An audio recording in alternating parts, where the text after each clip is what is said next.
let's dig into the phones first. The handsets. What phones?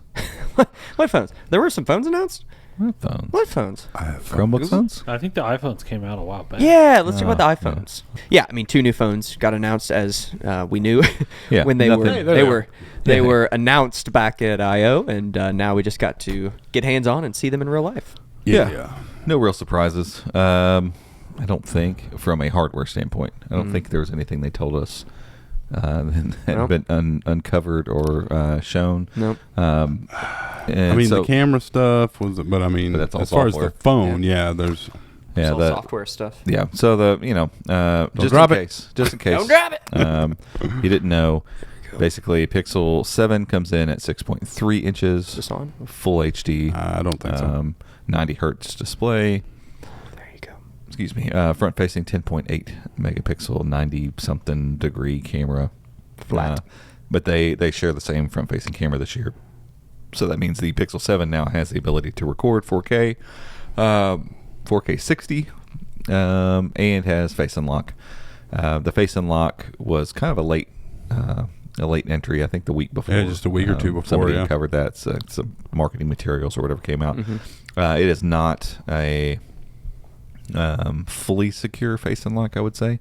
It's just an RGB camera. Oh, you haven't set this up. No, that's never even been set up. I'll go grab mine real quick. It'll unlock your phone for use, but it's not going to get you to like a banking app or something like that. So if it's a deep account level type thing where that kind of security is involved, the front facing camera Face Unlock won't. Obviously. Can we just talk like he's still here? The Face Unlock, though, for what it is, I've been very impressed. It's very So I can good. whoosh. Yeah. But you see the little ring light up around the camera, so you know it's looking for your face. Yeah, it's a nice touch. And I tried to use it with a mask on at the doctor's office the other day, and it would not work. It won't work with my sunglasses on. It won't work with that. But again, you have a fingerprint scanner that's there in the event that you need a more secure biometric authentication. So I like the combination of both. If the face doesn't work, the fingerprint does. And for a lot of things, I don't have to bother using the fingerprint. It just unlocks for me. It's a great combination. I've had that on OnePlus devices. Yeah, I haven't had it since, was it the 8 my last or OnePlus. the 7 that I used it on? I don't remember. But yeah, I always had it on OnePlus or like Samsung devices that had it. It's something they should have had, but I know Google's really conscious about security. So even if it's just unlocking your phone, it's got to do it in a secure enough way. I mean, they invented mobile security. What do you all think about Apple. these feather I don't like them.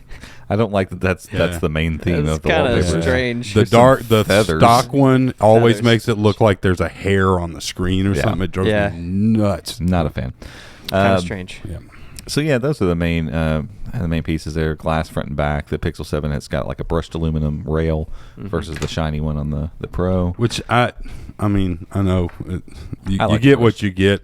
I wish this were on this. I wish the brushed were on the Pro. It looks so good. I like the way that looks in the case. Yes, and stuff. and I like it. It's less fingerprinty too. Yep. So. I mean, it's not. You just don't see them. But but a little bit more protection. I mean, there were people that broke their glass back on the and it does Hmm. give continuity to. If you can tell, it's harder to tell with that one because it's not the shiny stuff. Man, this case does not want to come off here.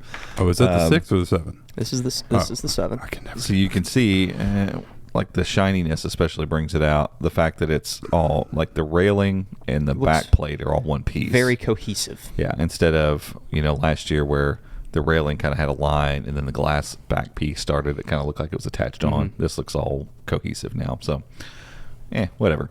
Yeah, they're nice. They're iterative upgrades over the 6 and 6 Pro. The main 50 megapixel sensor is the same on both. From what I understand, the wide angle is a little bit better, even though they have the same megapixel count.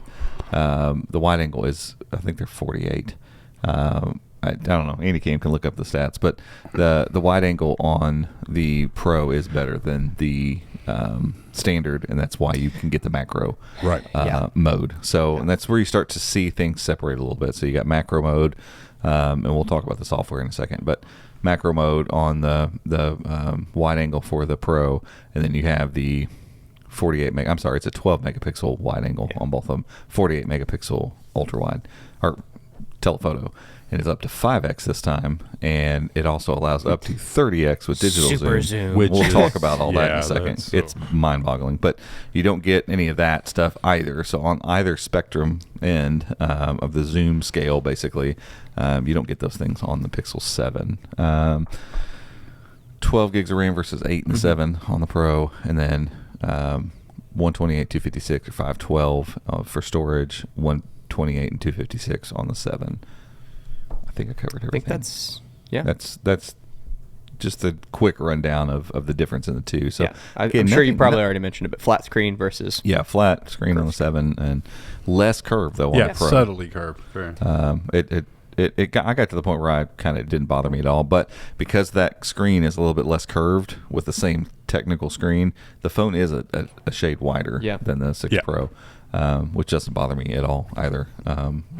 Which I looked at these again today, and we'll talk about this some other time, but we looked at these at the show, and I didn't really, you could tell a difference, but looking at them today out of the case, the 6 and the 7, it's decidedly different, the size. It's noticeable. It's a lot. I think there was a couple B-roll shots that we included in the hands-on video where you can see them side by side, stood up, and because the 6 was 6.4 inches, this one's 6.3. And the bezels are just a little tinier. And I think it's a little thinner as well. Yeah. My caliper hasn't come in yet. I was going to say, did we order one? I did. I ordered a caliper. And so, I mean, I think that's good. Those are all good things because there's a lot of people that want a slightly smaller phone. And I think we need to put it up against the 6A. I bet you it's about the same size as the 6A. And that seems to be when people, it's funny that that's a small phone now. But when people want a smaller phone, it is unfortunate that in order to get a smaller phone, you do have to give up some stuff. I mean, you're giving up some of the stuff. Like the screen's not as bright as the Pro, even though at peak brightness, we're like under the sun. When it senses sunlight, they'll crank up their brightness, and they'll only do that. You can't do that manually. They're only 100 nits different, so it's 1,500 for the Pro and 1,400 for the 7. Any other differences for someone who's looking at these two phones and saying, well, I don't know if I want to. I don't care about the size. What's any other difference on? There you go. Picking up over 200. It's pretty good on 5G. There we go. I was like, what is going on with mine? I'm using Google Mine's Speed better. Test, but if you had to put Pro, if you had to put a bow on it, it is. No. If you had to put a bow on it, what is the kind of sales pitch for one versus the other? I haven't put that together yet, Joe. Well, just from a spec sheet perspective, I guess.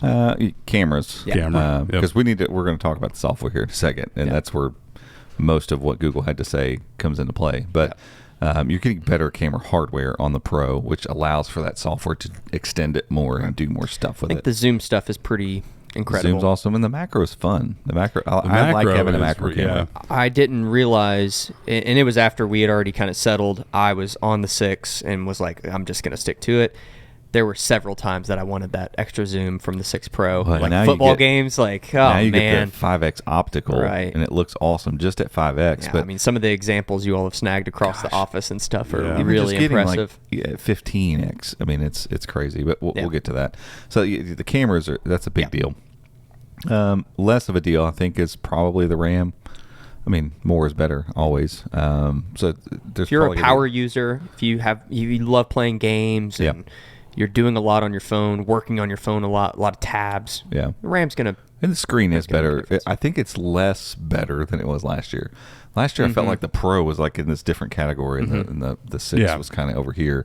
They feel a lot more cohesive this year next to each other, but the screen definitely is better on the Pro. So if you're into that, I don't know that the speakers are any better. I think they leveled out the haptics between the two of them. I think the motor's in the same spot. Yeah, because they were definitely very different, markedly different last year. They feel a lot more the same this year. So I mean, screen size, that kind of stuff. Hey, think about those types of things. If you're like, I don't like small phones, well, you're not going to like the Pixel 7. But if you want a smaller phone and you're not that worried about zoom camera, like you just want to point and shoot basically when you're out and about, it's going to take just as good of photos, like literally the same photos actually, because the GPU and the CPU are the same. You're just not going to get the ends of the spectrum. So if you find yourself wanting to take those types of photos, you need to think about that.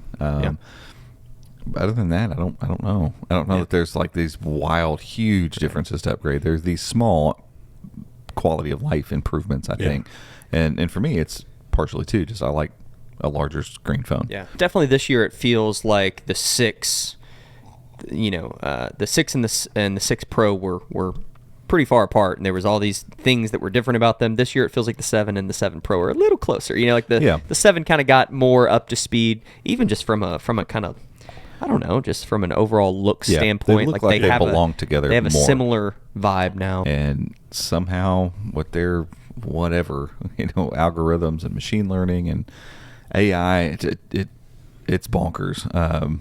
Like even in here, like let's just take a photo. What we got? Let's put boxes up there. I'm gonna go. Whoop. Ooh, get the. It's even a little fuzzy. So I'm gonna Nest Audio up there. Yeah. I'm gonna grab that. Take that photo. And I mean, in terrible lighting, like with digital zoom, that's crazy. Yeah. To be able to get that, and I feel like Google took computational photography to a bit of a different level this year. Because that's what, when you switch over to the Pro and you get into that zoom, and Robbie can speak more to how exactly that works, but like we were walking through the airport on the way back, and there was a lot of construction going on. Where were we at? LaGuardia? We were at LaGuardia. And there was a backhoe. It was over a football field away, and it was moving. And I snapped a 30x zoom of it, and you could clearly tell in the viewfinder. I mean, first of all, I had to brace my hand against the window because when you're at 30x, every little movement. But it does a really good job of moving very slowly to your subject, and it has a little, what do they call the window up there? It's like it's almost like a viewfinder thing. It shows you the whole frame, and then it shows you a highlight around what you're actually aimed at in your zoom, your crop. So you can help. It helps you find because if you're zoomed way up and you're like, I don't even know what I'm pointed at. So, but once I stabilized it and I took the shot, you see the photo and then you see it processing, and whatever Google is doing with because is that the thing where it's taking multiple photos and stitching them? I think every photo they take. It's stitching all these photos together, and I mean, to me, it was clearer than standing there with my naked eye, and which I mean I wear glasses, but I wear bifocals because I'm old. But I'm like, this is you said it. I don't get it. I don't. Well, the first one I took, so old, so old, man. The first one was at the event. We were in the building in the Google store in Williamsburg, standing at the front door because I didn't want to walk outside with a phone because that didn't belong to me. But I'm standing there, and it's fine. Yeah, like I'll be right back. But there's ivy growing on the wall on the building across the street, like 4th floor up, and I zoomed in and took a photo of it. And I mean, it was so, I mean, don't get me wrong, this wasn't like professional, photography, but it was so crisp. It was the crispiest photo I've ever took with a camera that far away. Did I say took? Taken. I've ever taken. That's the word I'm looking for. That's the dangest, nicest photo I ever done. You got your boots on? No, he's not wearing his boots. I ain't goofing today. But yeah, it's mind blowing to me, and that's really cool. Again, if I'm going to set out to take super zoomed photos, I'm going to take a camera with a good zoom lens or whatever. But for me personally, the macro is more impressive because I've gotten into taking photos of stuff for Smoke Insider, and a lot of food blogs you'll see they'll have these super macro shots where you see the texture of the food and the spices, and I'm like, to be able to do that without having to set up a camera rig, just to snap a quick photo of something I made that's awesome to me. Yeah. So there's obviously some cool nerdy tech there. Yeah, the zoom and the macro, that's stuff beyond what we know exactly how to understand. Go watch the presentation. Hey everyone, thanks so much for watching this clip of the Chromecast. If you want to watch the full episode, it's linked down in the description. You can watch this whole episode, which was jam-packed of goodness. Oh my gosh. So much. All kinds of fun stuff. Gaming, Pixel Watch. All kinds of fun stuff. You should go check it out if you want the full episode. These things. But if you like this content, give us a thumbs up. Go in there and click subscribe and click the notification bell, and we'll catch you all in the next clip. See ya.